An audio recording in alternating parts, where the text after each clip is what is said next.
నమస్తే, నేను ప్రశాంత్.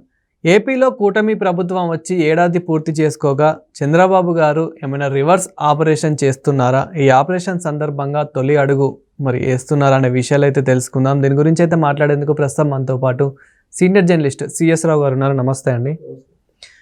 సరే, ఏపీలో కూటమి ప్రభుత్వం వచ్చి సంవత్సరం పూర్తి చేసుకోగా సీఎం చంద్రబాబు గారు రివర్స్ ఆపరేషన్ ఏమైనా చేస్తున్నారా? దీనికి తొలి అడుగు ఏమైనా వేసారా? ఇప్పుడు ఆయన ఎలాంటి మాట మాట్లాడినా, ఎలాంటి యాక్షన్ తీసుకున్నా దానికి ఖచ్చితంగా అంతరార్థం ఉంటుంది. పార్టీ విస్తృత స్థాయి సమావేశం జరిగింది. దాంట్లో కీలక ఉపన్యాసం చేశారు. ఒక దిశానిర్దేశం ఇచ్చారు క్యాడర్కి. ఏమి ఇచ్చారు? 2వ తారీఖు నుంచి, జూలై 2వ తారీఖు నుంచి ఏడాది పాలన పూర్తయిన సందర్భంగా ఇంటింటికి వెళ్ళి ఏడాది కాలంలో మనం ఏం చేసాము అని చెప్పాలి. ఏడాది పాలన తొలి అడుగు అనేది పేరు పెట్టారు దానికి. ఏడాది పాలన తొలి అడుగు అని. ఎలా పడింది? ఈ ఏడాది కాలంలో ప్రభుత్వం పరిపాలన పరంగా ఒక అడుగు ముందుకేసాం. ఎలా మనం వేయగలిగాము? ఆ రోజున 2024 ఎన్నికలు అయిపోయిన తర్వాత ప్రభుత్వం యొక్క బాధ్యతలు తీసుకునే నాటికి పరిస్థితి ఏంటి? రాష్ట్రంలో జీతాలు నెలకి 1వ తారీఖు ఇవ్వలేని పరిస్థితి ఉంది, పెన్షన్లు ఇవ్వలేని పరిస్థితి ఉంది, బకాయిలు ఉన్నాయి, ఫీజు రియంబర్స్మెంట్. ఆ రోజున వైఎస్ఆర్ కాంగ్రెస్ పార్టీ అమలు చేసినట్టు అమ్మ ఒడికి సంబంధించిన బకాయిలు ఉన్నాయి, తర్వాత కాంట్రాక్టర్స్కి బకాయిలు ఉన్నాయి. ఇన్ని ప్రతికూలమైనటువంటి పరిస్థితుల నడుమ చంద్రబాబు నాయుడు గారు 4వసారి ముఖ్యమంత్రిగా ప్రమాణ స్వీకారం చేశారు.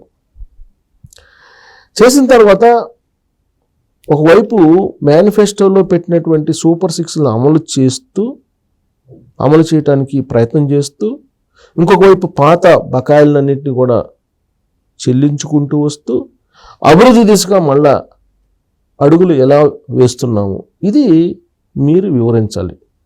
జూలై 1వ తారీఖు తొలి అడుగు, ఏడాది పాలన తొలి అడుగు అనే కార్యక్రమం మీరు వెళ్ళి ప్రతి ఇంటికి వెళ్ళి మీరు ఎక్స్ప్లెయిన్ చేయాలి అని చెప్పి ఒక దిశానిర్దేశం చేశారు. దాంతోపాటు ఆయన ఇంకొక సలహా, సూచన, దిశా నిర్దేశం కూడా చేశారు. ఏంటంటే ప్రత్యర్థి పార్టీని ఫేస్ చేయాలంటే ఈ ఏడాది పాలన మనం చేసిన పనులు చెప్తే సరిపోదు. గతంలో మనం కొన్ని విషయాలని చెప్పలేనందువల్లనే ఓడిపోవడం జరిగింది. ఒక పరిపాలన, అభివృద్ధి, సంక్షేమం వీటి గురించే చెప్తే సరిపోదు. ప్రత్యర్థి పార్టీ వేస్తున్నటువంటి కొన్ని చీకటి అడుగులు ఏవైతే ఉన్నాయో ఆ చీకటి అడుగులను కూడా గమనించి ప్రజలకు మీరు ఎక్స్ప్లెయిన్ చేయాలి. అప్పుడే ప్రజలు కూడా ఆలోచిస్తారు అని చెప్తూ, ఉదాహరణ వివేకానంద రెడ్డి గారి మర్డర్ జరిగింది. ఆ వివేకానంద రెడ్డి గారి మర్డర్ విషయంలో ఫస్ట్ గుండెపోటు అన్నారు, ఆ తర్వాత గొడ్డలపోటు అన్నారు, ఆ తర్వాత చంద్రబాబు గారు తెలుగుదేశం పార్టీ చేసినటువంటి నారా రక్త చరిత్రను పుస్తకాలు వేసేసి ప్రజలందరూ కూడా నమ్మేలాగా వాళ్ళు ఆ మర్డర్ని వ్యూహాత్మకంగా తెలుగుదేశం పార్టీ మీద వేశారు. దాన్ని ఎదుర్కోలేకనే 2019లో మనం ఓడిపోయాము. ఆ రోజు కనుక ఈ మర్డర్కి సంబంధించి మొత్తం వివరాలు కనుక వాళ్ళకి చెప్పినట్టయితే, ప్రజలకు తెలియజేసినట్టయితే, ఆ రోజే జగన్మోహన్ రెడ్డి గారు ఏంటి అనేది తెలిసిపోయింది ప్రజలకి.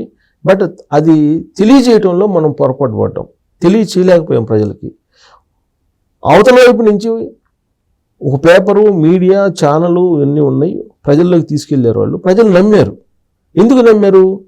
మీరు జరిగినటువంటి విషయాన్ని మీరు చెప్పలేకపోయినందువల్ల వాళ్ళు చెప్పింది ప్రజలు నమ్మారు. నమ్మి తెలుగుదేశం పార్టీని 2019లో ఓడించారు. అలాగే కోడికత్తి సీన్, విశాఖపట్నంలో కోడికత్తి దాడి జరిగింది, అత్యాచారం జరిగింది జగన్మోహన్ రెడ్డి గారి మీద అని చెప్పి వాళ్ళు నమ్మించారు ప్రజల్ని. మనం అసలు విషయం ఇది అని చెప్పి ప్రజల్లోకి తీసుకెళ్ళి కన్విన్స్ చేయలేకపోయాం. ఆ కారణంగా 2019లో మనం ఓడిపోయాం.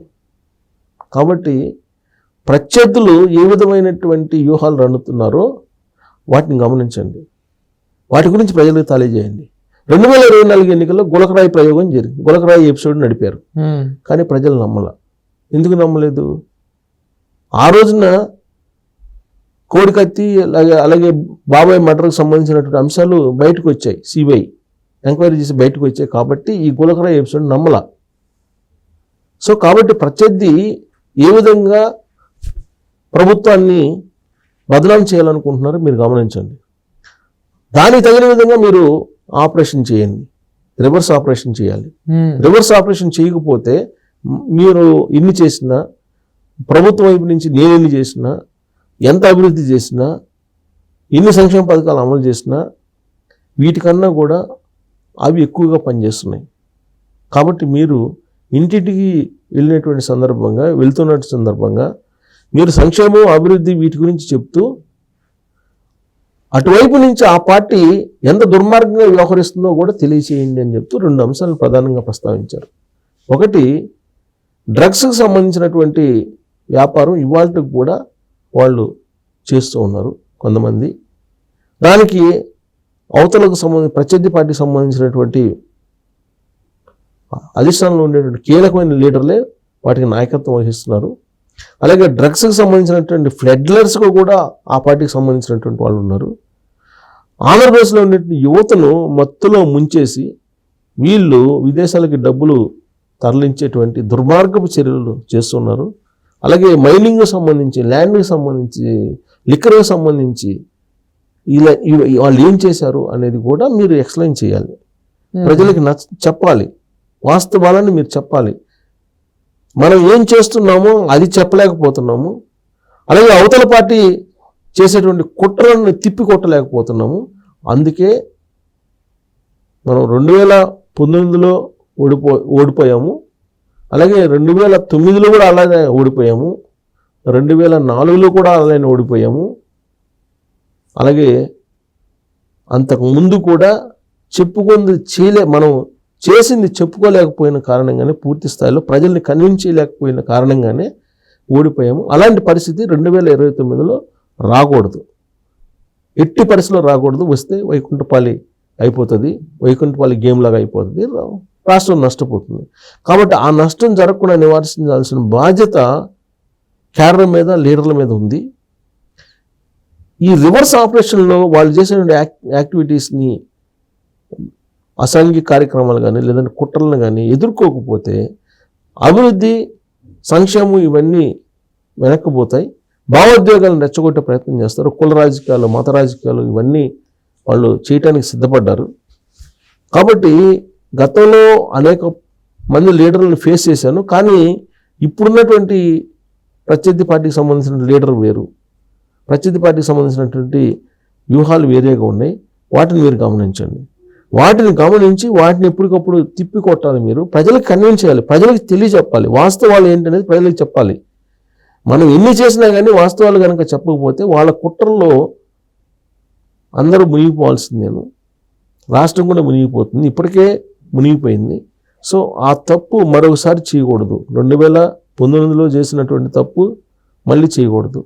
2009లో జరిగిన తప్పు మళ్ళీ చేయకూడదు. 2004లో జరిగిన తప్పు మళ్ళీ చేయకూడదు. కాబట్టి మీరు పబ్లిక్లోకి వెళ్ళి పబ్లిక్లోకి అనేక అంశాలను తీసుకెళ్లడంతో పాటు పరిపాలనా విధానాలని, ప్రత్యర్థి పార్టీ చేసిన కుట్రలను కూడా మీరు అంతే బలంగా తీసుకెళ్ళాలి. అప్పుడే 2029లో మళ్ళీ తిరిగి మనం అధికారంలో రాగలం అనేటువంటి ఒక దిశానిర్దేశం చేసి 95 నుంచి 2029 వరకు ఆయన రివ్యూ చేశాడు. పొలిటికల్ రివ్యూ చేసి ఆయన క్లియర్ కట్ ఒక మెసేజ్ ఇచ్చారు. జూలై 2వ తారీఖు నుంచి మరి వీళ్ళు ఇంటింటికి వెళ్తారు, ఎమ్మెల్యేలు, తర్వాత తెలుగుదేశం పార్టీ సంబంధించిన లీడర్లు, వీళ్ళందరూ. మరి వాళ్ళు ఏ విధంగా ప్రజల్లోకి తీసుకెళ్తారు ఈ అంశాలని అనేది చూడాలి. Thank you sir.